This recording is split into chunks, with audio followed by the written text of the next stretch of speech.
Welcome to Nightlight. Step away from the mainstream and gather around as we enlighten the world and our realities and travel this cosmic journey we call life. Join us as we share with you and provide that beacon that can guide us all to a better way. Explore with us as we examine a metaphysical montage of spiritual insights, covering everything from the mundane to the magical, UFOs to unicorns, and everything in between. This is a time of awakening, of sharing and evolving, of spreading our wings and soaring on the cosmic breath of creation.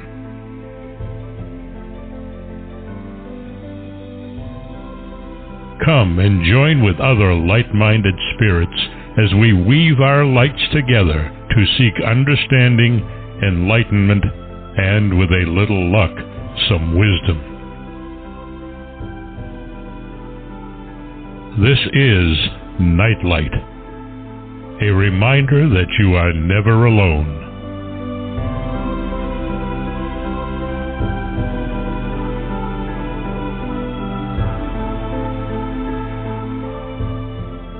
Welcome, everybody, to another exciting adventure, because this show is going to be such a gift to all of you and to me as well. For those of you that have listened to all of Dina Miriam's books, this book fits right in, and it's called The Flight of the Bun Monks, and it's an amazing story. It's an adventure set in esoteric locations, and it takes us on a journey to the highest land on earth while exploring a rare piece of history. This book provides an inside view into the Chinese occupation of Tibet and the tenets of Bun, one of the world's oldest but least known religions. It chronicles the true story of 3 Bun monks who heroically escaped occupied Tibet and went on to rebuild their culture through incredible resilience, determination, and passion. It reads like a fictional novel, but it's absolutely true. The characters are all true, and I had to keep reminding myself as I was reading it that this is a true story. This took place in my lifetime, and it is just a piece of work that everybody should read. There are out there lots and lots of books. Obviously, there are thousands and millions of them. But every now and then I come across one that is historically accurate and takes you back and takes you through an occurrence that happened while in your lifetime you were unaware of. And though I have been doing spiritual shows for the last 50 years, Bun is one of the religions that I have not come across, and now I'm fascinated by it, and you will be too. So I want to welcome the authors. We have with us today Harvey Rice and Jackie Cole. They wrote this book with care and love and dedication that is quite obvious. Welcome to the show, Harvey and Jackie. Thank you. Thank you. Nice to be here. Well, it's such an exciting thing for me to, every now and then when you're in the field a long time, you figure, well, I've seen most everything, and I have come to learn that is just so not the truth. The minute I think it, something comes up that says, well, bet you haven't seen this, and absolutely right. I'm fascinated by Bun. I am fascinated by how it grew up as, kind of Buddhism grew up alongside of it, apparently.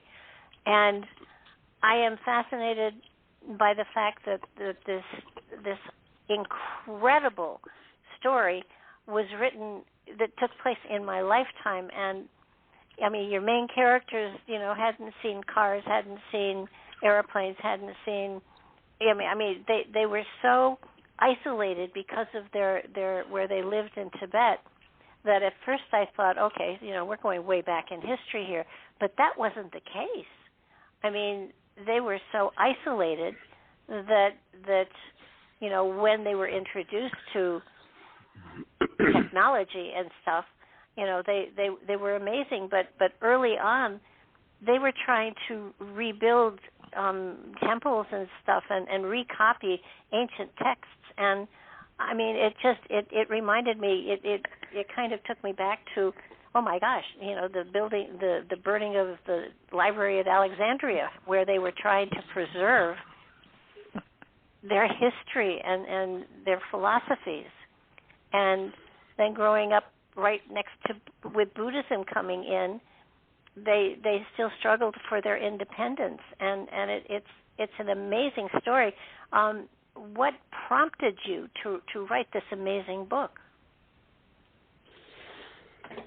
Well, I'm a Bund student and have been for over 20 years now.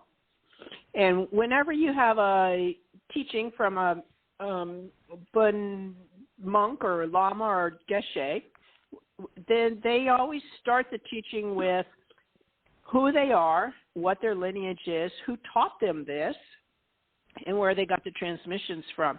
So there's a direct descendant of the teachings from one to another. And that's when I first got into this, that stuff just didn't register. I was more interested in what the content was. But over time, I began to say, wait a minute, there's a real history here. And then I got to where someone said at some point there were only 4 people alive, 4 of the masters alive, that had made it out of Tibet, still alive. So I came home one day and said to Harvey, we need to tell this story, and I'll let you take it from here, Harvey. Yeah, at that time I was working for the Houston Chronicle, and my office was in my home, and Jackie came up and while I was working on a story, and she said, "Have you got a minute?" I said, "Sure." And she said, "Listen, I heard this story about one of my teachers, about how he was shot, left for dead," and she began to give me some details that she knew about that. And she said, "Do you think that's worth a book?" And I said, "Yeah, it sounds really interesting. Let's do it." And that's how we started. And we started from there. And at that time, we didn't even know the whole story yet. The story was turned out to be much more interesting than we originally even thought. Well, I found that was in 2011, and so the first thing we did was to contact the people involved and ask for their permission and blessings, and then began to make plans for interviews, trips overseas to interview people, and to get the whole process started. So we were 10 years writing this book. And you mentioned how isolated they were when they first episodes started for them in their life in Tibet, and it was isolated by design. Tibet liked themselves to be isolated, which then caused them a problem once China invaded, because they had no allies. So it was a calculation on their part to remain isolated, but it cost them later by not having any allies with the outside world. Well, I think I was fascinated with also they studied for 13, 14, 17 years, something like that, before they actually even got into the level that they had to be in order to teach.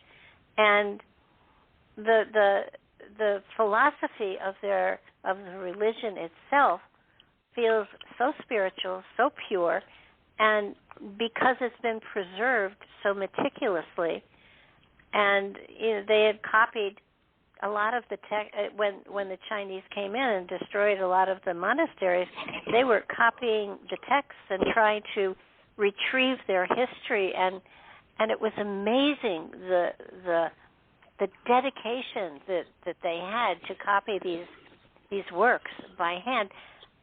Are they the texts that they copied?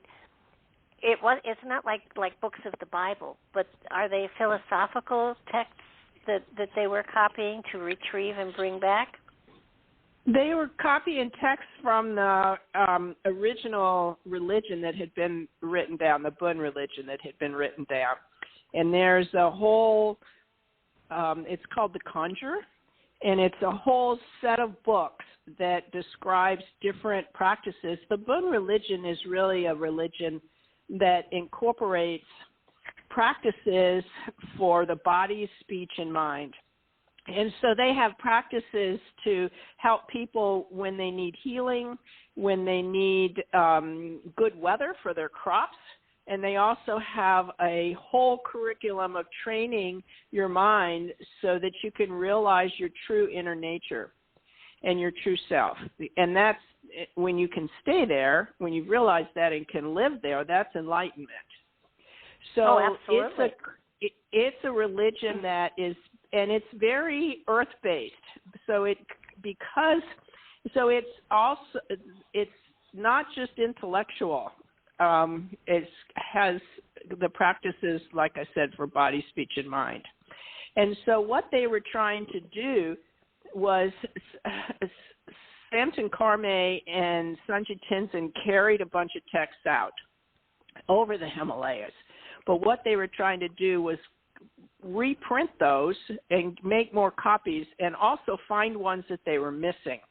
So they traveled to Dolpo in Nepal, in the Dolpo area, in the Mustang area, hunting the monasteries there that hadn't been destroyed for the texts that they could find. And then they could take those and make copies of them so that they could then once again have a complete set of all of the texts that taught them their religion. Well, is Buddhism, did it grow out of Bun, or is that totally separate? Because it feels there are similarities there. They're very, very similar, and it depends on who you talk to. If you talk to the Buddhists, they will tell you that the Bun took from the Buddhists.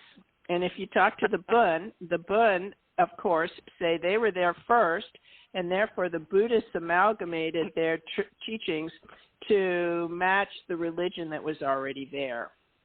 And so they do look very similar. They're not exact, but they do look very similar, have a lot of the same iconography. But Bun was there first. Yeah, I think, didn't the Dalai Lama at first not really support the Bun, but then began to be supportive of them, so he did help them in some ways? Oh yes, he eventually recognized Bun as as the fifth type of school of spiritual learning and spiritual tradition in Tibet.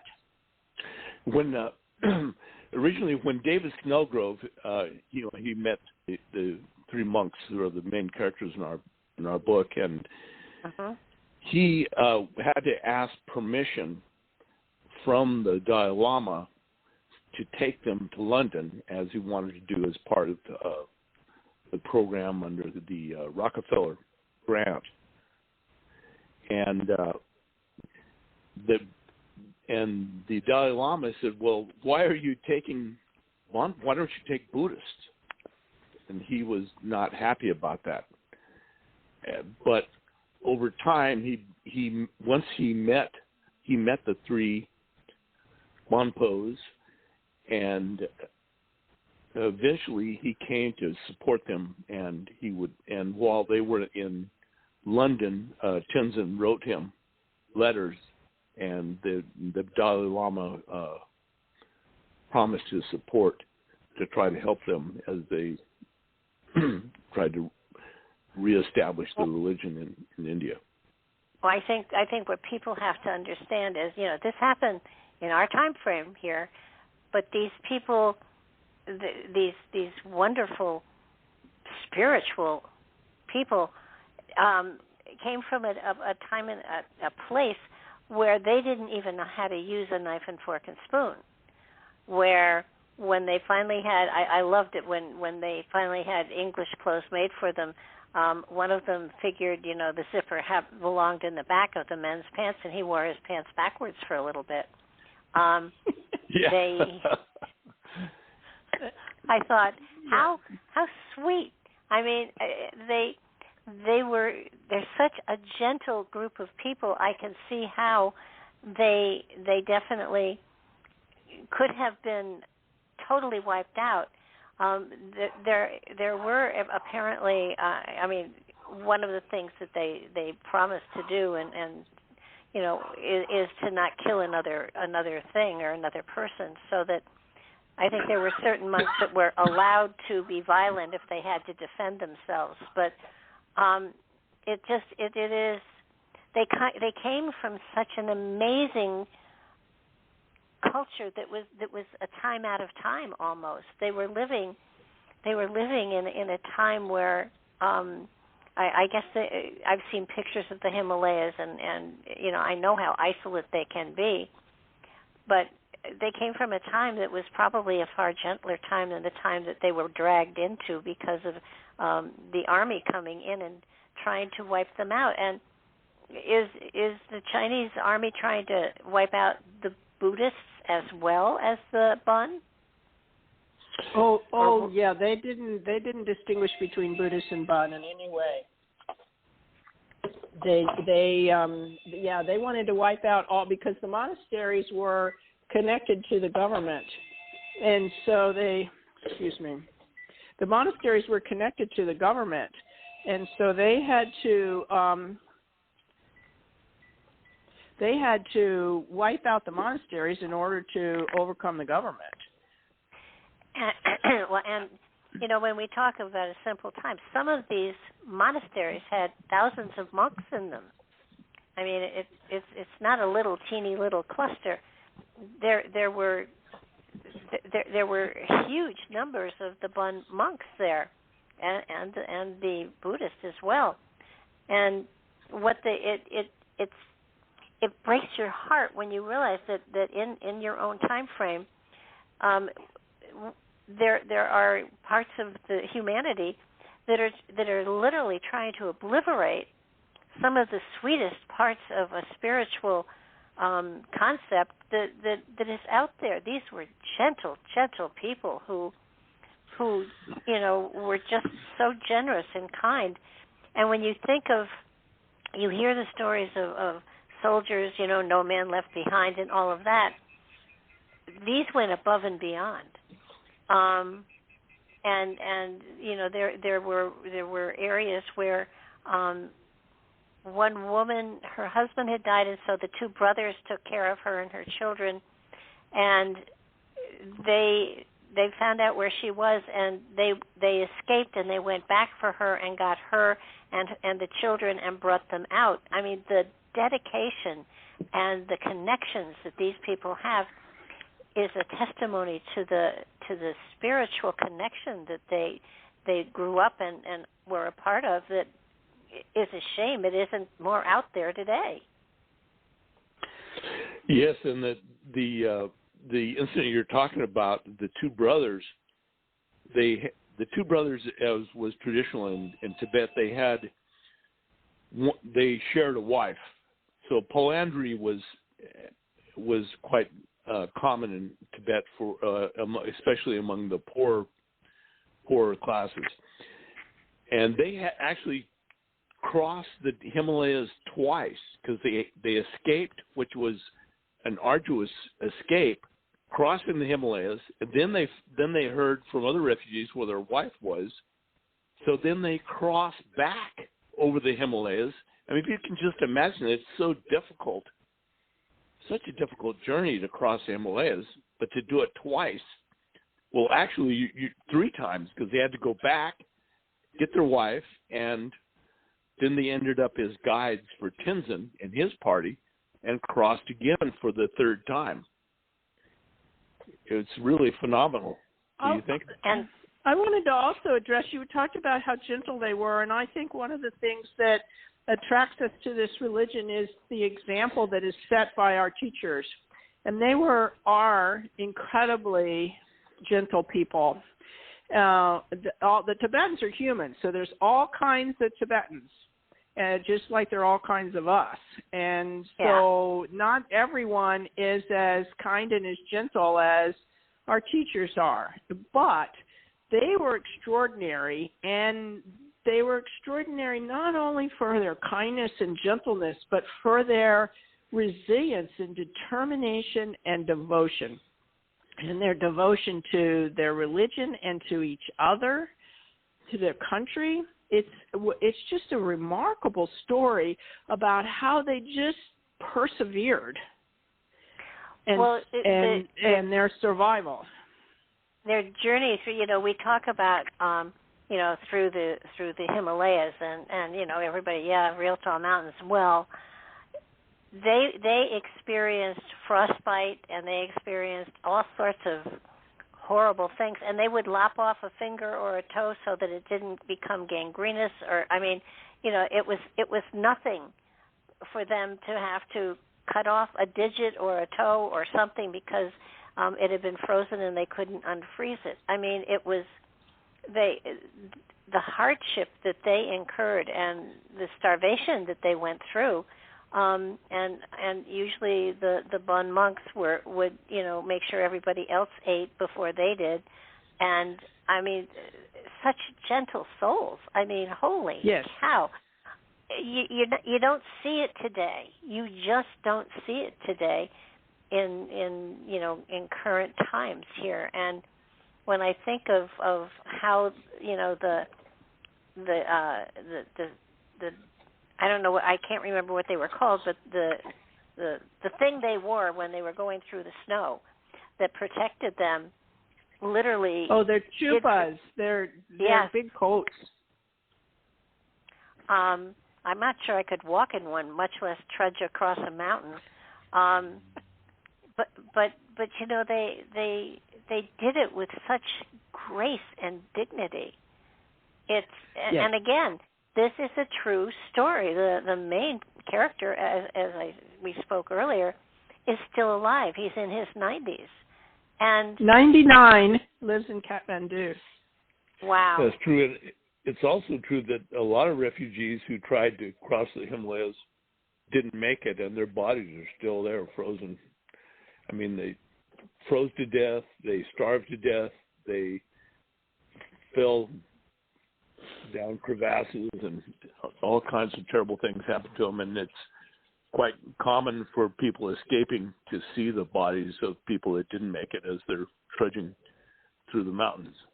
One of the stories about their escape that I enjoyed that doesn't get a whole lot of attention, but it when you Google it to see the pictures of it, is that they got to a lake and they were out in the middle of nowhere, and yet they could be seen from everywhere and they could see everywhere, so they had nowhere to hide.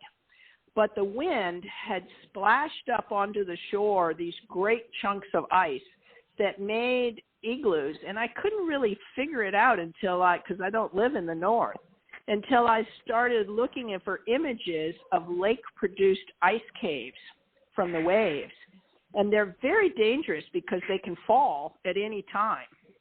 But when you see those ice slabs that are up against the side of a lake that have been formed by the wind blowing the lake up, and that was the only place they had to hide in order to keep from getting caught. So they spent their time in those ice caves until they could move on safely. It's just that I see this image of them being in there with these ice slabs around them and not knowing if they're going to fall at any one time.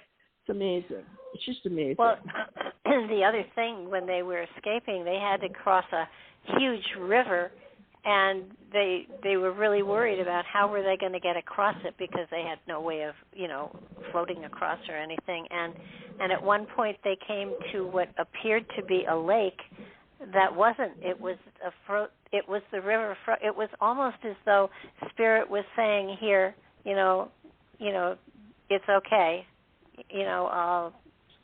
It's safe for you to go across here," so that there is an amazing spiritual aspect to all of this, in that how people connected and how people kind of met with each other, and in a journey like crossing the Himalayas, crossing what had to be a huge river that became a pond so that they could go across on the ice and get to the other side, and then of course climb mountains and go across crevasses and everything they did, that they, I mean, it builds tremendous character among other things, but it's they did it because they were preserving something, and they were wanting to not let go of that part of the spirit within them. And I think it's an amazing story. And my gosh, that there's still, were you able to interview all of these characters?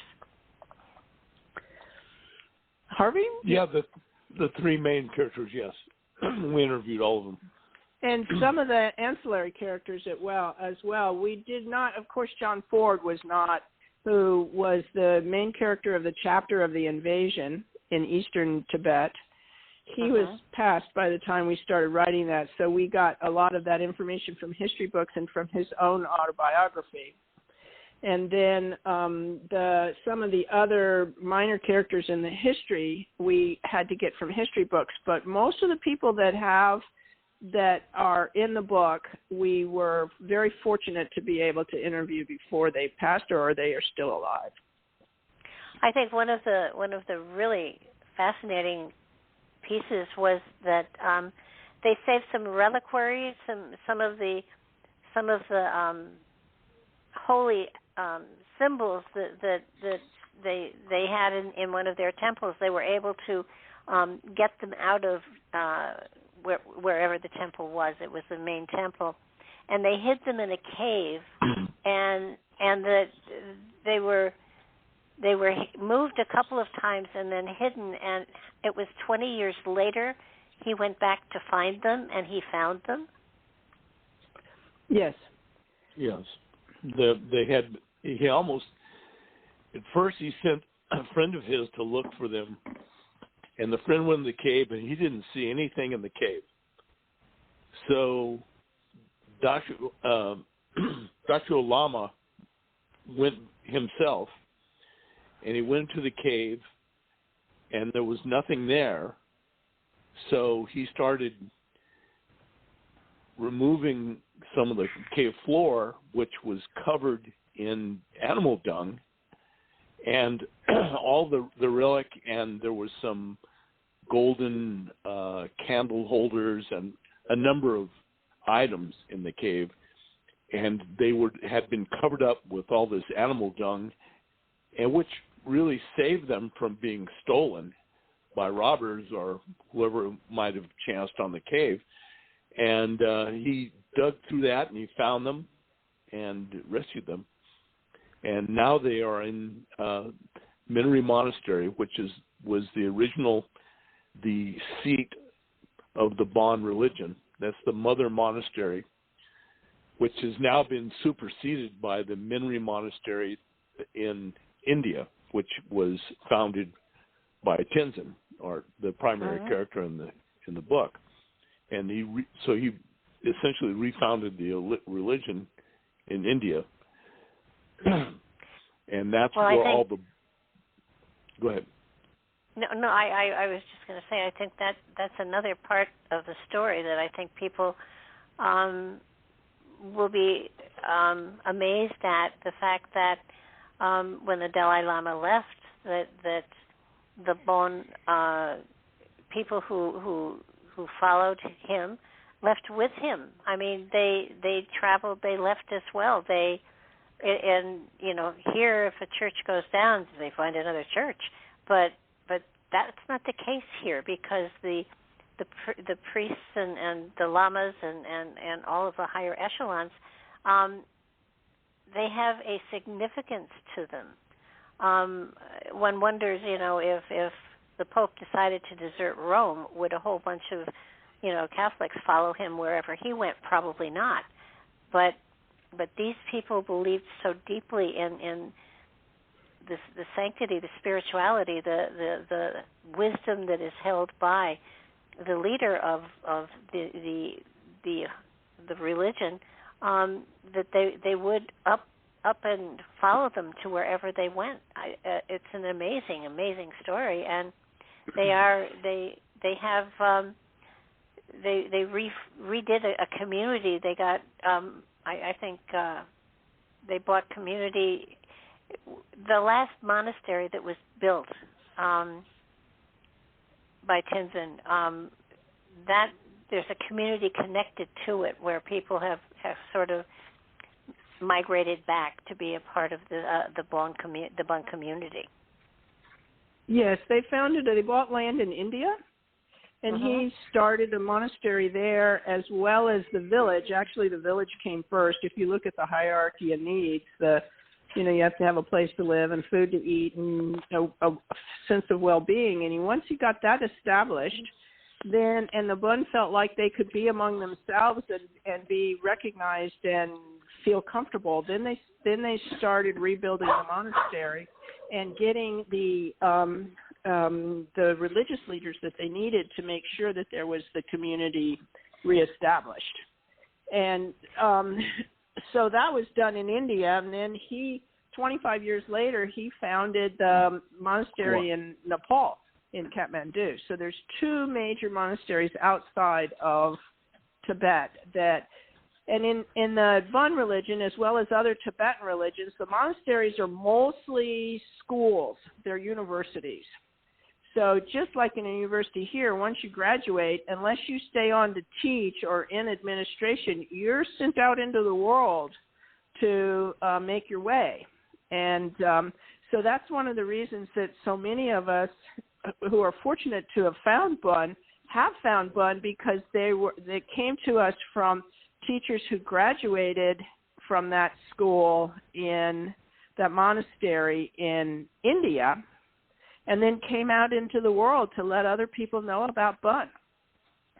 So it was bad news that the Chinese took over, but good news for the rest of us. Well, I think something was said in the book that the Chinese decided it was good for tourism, so that they were letting them all be in peace for a while. You talk about it being the monasteries being schools, but it's not like a college. It's not 4 years and out and make your living. It's 14 years, 15 years of study. Yes. Most of the boys go, and there are now some schools that have, like Menri Monastery in India has a nunnery, which graduates women with geshe degrees as well. But most people go to, if they're going to be a monk and study for their geshe degree, they get to the monastery at 10 or 12 or 14, and then they study from there. Well, I think one of the things I was most fascinated with was they have a procedure for picking a leader of the spiritual sect, and if you can speak a little bit to that, because their way of selecting someone who is going to be a leader, it was a profound ceremony, and I was fascinated with it, and I watched it happen twice in the book. So about how they explain how they select their leader, because I think it's fascinating. Okay, well, unlike in Tibetan Buddhism, where the leaders are picked through a method of reincarnation, and so therefore young boys are recognized as the reincarnation of the previous leader. In the Bon tradition, the head of the Bon tradition, which is the person who is the head of the Menri monastery, it becomes the head of the religion. And so that person is picked by a process that they consider the protectors choose. So the guardians and protectors of Bons are the one that choose, and they put all of the names of the people who are eligible, which are all the geshes that are still monks and are still want to be the leader, considered for the leader. They put their names in a little ball of dough. They're all weighed, so they're the same weight, and then they're put in a bowl, and then they're sealed, and they're set in the guardian temple, and there's prayers done around the clock for 7 days. And then that bowl is taken out, and it's shook until 2 balls fall out of there and land on a silk cloth that's underneath there. It's almost as if those balls jump out. Then those balls are put in another bowl and sealed and put back in the guardian temple, and the rest of the balls are burnt in a ceremonial fire. Then there's another week of prayers, 24 hours, 24/7. And then on the first day of the new year, that bowl is brought out, and it is shook until a ball falls out. And that's the new leader. Nobody knows who it is. And in fact, the person that was running the ceremony held the ball up, and everyone in the room pledged their support to whoever it was before they ever read the name. So they took a vow that this was going to be their new leader and they would support them. Then they opened it up, and there was the name. The first time that it occurred in our lifetime was when they chose Sanjay Tenzin, who became His Holiness Lungtak Nima, which was one of our main characters. And then the second time was after His Holiness died, and they had to pick a new one. And interestingly enough, the guardians who picked the new one, if you believe that's the way it happened, serendipity, magic, the guardians, he had trained with with Lungtak, with Sanjay Tenzin, our character. He trained with him. And in fact, he was from the same part of Tibet. He wasn't born in Nepal or India. He was from Tibet, the same part of Tibet that Sanjay Tenzin had been from, and had trained with him and under him, and was an administrator at Menri. That was his job. So it was like they got the perfect person. Somehow, the perfect person to continue the direction of Menri in exile. That ball jumped out of the bowl. That's amazing. Just inexplicable almost, unless you believe in magic or the spirits or the great universe or serendipity or whatever. All of the above, yeah. I think right, or all of the above. It makes perfect sense, and you know, if you can not only believe in it but live by it, then magic happens. And yes, I think that Sanjay Tenzin, his life was just so amazing, and the struggles that he went through, and the times that I want to say spirit intervened, because there was a time where he was shot and he was laying on the ground, and the Chinese were going around and you know, giving the coup de grace. They didn't finish him off. They didn't finish him off. There's so many incidences of spirit intervening. I'm so happy that you noticed it. Oh, geez, yeah. Have you looked at my show? Yeah. Yes, and it, you know, I was sitting here thinking, you know, so often these kind of experiences, you know, their history, they're 100 years ago or 200 years. This stuff happened in my lifetime, and you know, the times that you know, he just happened to meet people that were appropriate for him, or you know, serendipity, whatever you want to call it. I call it spirit, but this man had a calling and a cause, and he followed it meticulously. He never wavered, and what he was able to create without violence is amazing. I mean, just at first his thing was to regather all of the writings and reassemble them, and what he did, I mean, gosh, they slept on floors, they went hungry, they struggled beyond anything that anybody I know today would do. I know a lot of people who are very religiously oriented, but there's no way in heck they would have gone through what this man went through. So there was a deep calling inside of him that you know, has taken him to this point in time in his life, and will probably take him a lot further. Though he doesn't go out and go around much anymore, I would think, at 99. But I'll let you know when I hit 99 if I feel that kind of active or not. But he's beaten his body to the point of it should have given out. He should have passed away, and yet there was always someone or something there that helped him to go beyond. He was shot several times, wasn't he? Once in the leg, and there was another shot I think he had. He was shot once. He was only shot once in the leg. There were other characters that had been shot in this story, and so we get to follow them as well. But Tenzin Namdak was only shot once, but it shattered his leg. It took him. Well, he's now to the point where he doesn't hardly walk at all. When he goes from one place to another, he goes in a wheelchair. His legs hurt. Wow. Well, when you have people that are that closely attached to the other side, it's just amazing what they can and do endure. And it felt as though he never really complained.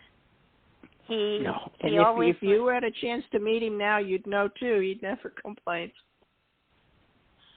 It must have been. He's always smiling. Always smiling. Wow. Now, does he speak? He does speak English, doesn't he? Or no? Yes, he speaks English. Yes, he speaks English, and they learned English in London. Uh-huh. And so when he comes, he teaches in English. When he used to come to the United States, and he would teach in English. And then he also has a center in France. He doesn't travel there anymore, but when he did, he would teach in English there as well. We did our interviews. When we did our interviews, we interviewed him in English, although there was a companion there who would translate in Tibetan for us. If he needed to switch to Tibetan, then he would translate for us. The companion would. I don't speak any Tibetan. Well, I know Kashi Delay and Tujik Che and enough to get by. Well, I think I'd want to know how much you. is it. I'd want to know how much is it and where's the ladies' room. Well, interesting. Tibetan's a difficult language because the language that you use to ask where the bathroom is and how much it is a different language than the written language that's used in the scriptures. Oh my gosh! Yeah. Well, they were when they were in England. I loved it because the gentleman that took him to England was trying to protect them, and once they were able to really communicate and get out on their own, I love it. They arranged an audience with the Pope. And yeah. Yes. They were not to be leashed. And I loved the fact that Snodgrass there said, they're just out there. I have no control over them anymore. Right. Well, Sanjay Tenzin, who turned out to be appointed the head of Menri, he was not at that point, but he was extremely interested in the structure of monasteries. And so he would visit the Catholic monasteries and the Greek Orthodox monasteries in Europe in order to talk to them about how the monasteries are structured and what their days are like and so forth. And so he wasn't interested in Catholicism. He was interested in how the monasteries worked. And it turned out to be exactly what he needed when he got to Menri, Dalanji and Menri, the new settlement, so that he could set up the monastery there. And he used many of the structures that he learned, the ways of how the days were structured and so forth. He used many of those things that he learned in Europe in setting up the monastery there in India. Different from the way the monasteries in Tibet were structured. I love the fact that his innocence got him further than someone trying to manipulate. Yes. Just being so innocent, so sweet, that you kind of want to do whatever he needs because there's that element of, God, you got to help him or he's going to get killed. But, you know, he'd already been through all of that. But I loved it. Well, I just wanted to say, having met these people, they were like that, and yet they were extremely fierce when they needed to be. Yeah. Whether it was fierceness in moving forward or whether it was strictness in making sure that things were orderly. Well, when he was in the prison camp and they were trying to arm themselves as they were trying to get ready to escape, I mean, they were looking for any kind of weapon they could get. And you know, when we think of weapons, we think of AK-47s. I mean, they had knives and they had sticks and they had I mean, they escaped from a prison camp and trudged over the Himalayas with very little preparation, and yet, you know, they made it. And you know, if ever there was a 40-year pilgrimage type, you know, theirs was better than 40 years in the desert. I'm sorry, it just was. They were treated with such honor and such love, and when people realized that they were Bon, it didn't matter after a while, because I do believe that their spirituality shone out, and it was, you know, people had to help. They just had to help. Yeah. And there were people that, I mean, somebody gave them yaks. It was kind of like they fell upon people who were able to give them what they needed to get to the next stage, and then the next stage was taken care of, and it's kind of like Spirit will provide, and it does in strange and wonderful ways. But you know, they lost toes and they lost ears. I think somebody had an ear lopped off. It blows your mind that this happened in your lifetime. I think that's what this book was so amazing to me, because this is something that's happening today. This is something. Yeah, well, that happened. when they were going through this, the Beatles were playing in England. Wow. So yeah, and you didn't talk about the Spirit. We in the book there were so many incidences where the Spirit helped them along, as you would say, and but we tried to leave that to the reader to recognize, as opposed to saying this was the Spirit. So I think it's pretty obvious all of the different times. It's amazing how many times he was aided by the universe. It's kind of when you have the dedication that he had to his spiritual calling, there's no question that Spirit is going to help. I mean, it's just he was so genuine that there's no way Spirit wasn't going to help, and yet he suffered greatly. You know, he went hungry. He almost starved. He almost died a couple times. He was shot,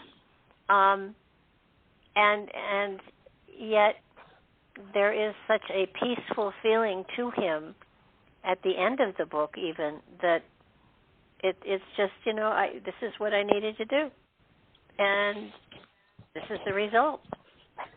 I would imagine there's a great deal of humility connected to him. Well, that's the reason that we wrote the dedication to them, because they teach us how to live. And the story gives you the example of how to live. Oh, absolutely. And I think that you know, I'm not going to say everybody's going to, you know, I would hope that everybody looks into Bon and sees the purity and the simplicity and the link to Spirit that is obviously there.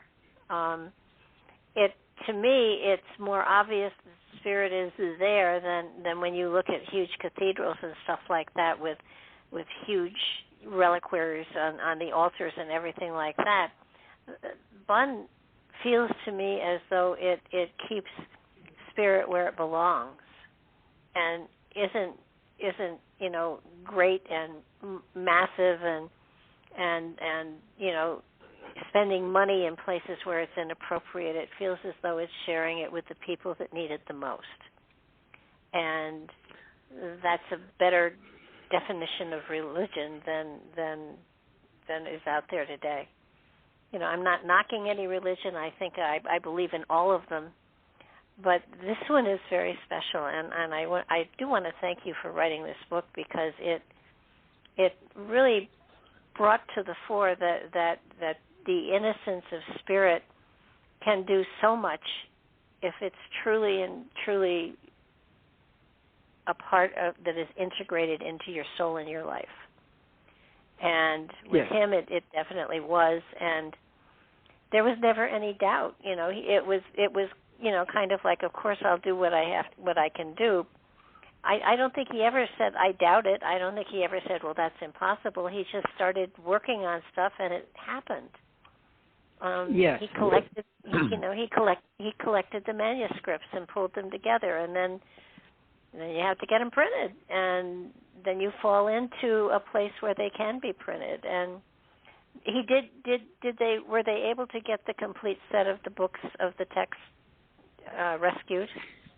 Yes, and there's two different people working, the Santin Karme and Sanjay Tenzin.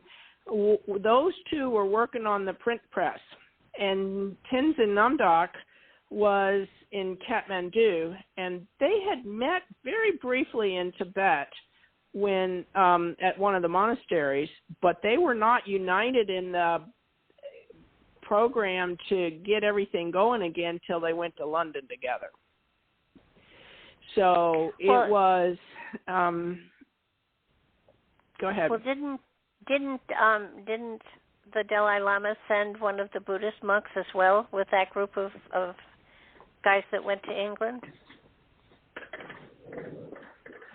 There was one Buddhist that David Snellgrove chose, who was primarily interested in studying the Bun religion, but as sort of a sop to the Dalai Lama, because he chose a Buddhist to go along with him as well, and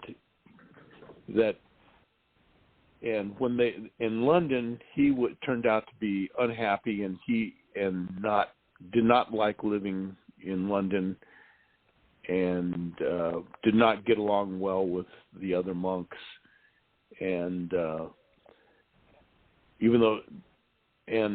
so he finally left. He was the first one to leave. I think one of the things that impressed me so much is their desire to learn. I mean, they even learned construction and built a stone wall around the house that they were living in. They would roll their sleeves up and want to learn how to do something, not just be amazed by it, but want to learn how to do it. And amazing people, just absolutely. Yes, and that wall still stands. And they also built a stupa in the yard. This is in Snellgrove's home, and that we went there and we knocked on the door, having no idea who lived there now, because Snellgrove had by this time was living in Italy. And the people that answered the door, we told them why we were there, and they were so gracious, and they let us into the house, and they showed us, so we were able to see where the monks lived and see the stupa that they built. And the wall they built, which was designed, the wall was designed by the neighbor, and they built that because they wanted to learn how to construct things using mortar, because mortar is not used in building in Tibet. There they just use mud and stones. And so they were quite fascinated by the by mortar, and that's why they wanted to build that wall, and it's still standing. It's quite a nice wall. Well, I think that also that their thirst for knowledge and experience is just remarkable, and they appear to be so genuine, and I'm sure they are. I'm just noticing, though, that we're almost out of time here. I would love, do you have a website? Is there some place where people can learn more about you and the book, and how can they find the book and you? Yes, our website is the name of the book, flightofthebunmonks.com. And there you can read about the book. The prologue is there. You can read it for free. And there are some of our book reviews and endorsements, as well as links to anywhere you can buy it anywhere you want to. It's available for pre-order right now. It's coming out in a couple of weeks on the 27th. We also have more information, some blogs and more information about our characters, Sanji Tenzin, Samchi Karme, and Tenzin Namdak. Well, first of all, it's a beautiful book. And second of all, the story is just, you can't put it down, which I love, because I read a book a week. And this one went faster than I thought it was going to go because I couldn't put it down. I kept thinking, this is a real story. These are real people. This has happened in my. The fact that it happened in my lifetime just blows me away, because the first part of it is so primitive. It's hard to believe that level of primitiveness exists in the world today, and obviously it does. And it's an amazing book. I truly thank you very much for the 10 years you put into it, because it shows. And thank you for bringing these people to the fore, so people can see what truly spiritual people will do in order to preserve a concept and share it with other people. It's an amazing book, and I thank you both so much for your time and your effort and your time tonight. So thank you so much for sharing this with us. Thank you so much for having us on. We enjoyed talking to you very much. Well, thank you. It's Barbara. It's great to talk to you, and we thank you for helping us share the story, because we want everyone to know about these remarkable people. Well, there's got to be a movie in this for sure. Yeah, Flight of the Bun Monks. Yeah, I bet you. I mean, look at what was it Tom Cruise or Brad Pitt did so many days in Tibet, a movie a long time ago that talked of the Dalai Lama's flight. Yes. This is so worth. I betcha. I hope that there is something more done with it to bring it more to the fore of people's minds and understanding that, first of all, humanity can be cruel and vicious even in today's standards, and people can survive it. And if they have a spiritual message or a purpose in their life, that no matter what, they can make things happen with the proper attitude and the proper stick-to-itiveness, and the spiritual, it wins out no matter what. So I do thank you both so very much. Take care now. Thank you. Okay. Bye. Thank you, everybody. This is an amazing book. Please check it out.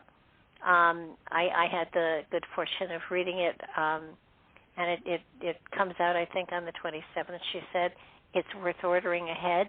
You will not put it down, and you will learn some very amazing material that you wouldn't believe happens today, but it sure did. Thanks again, and I will talk to you soon. Bye-bye.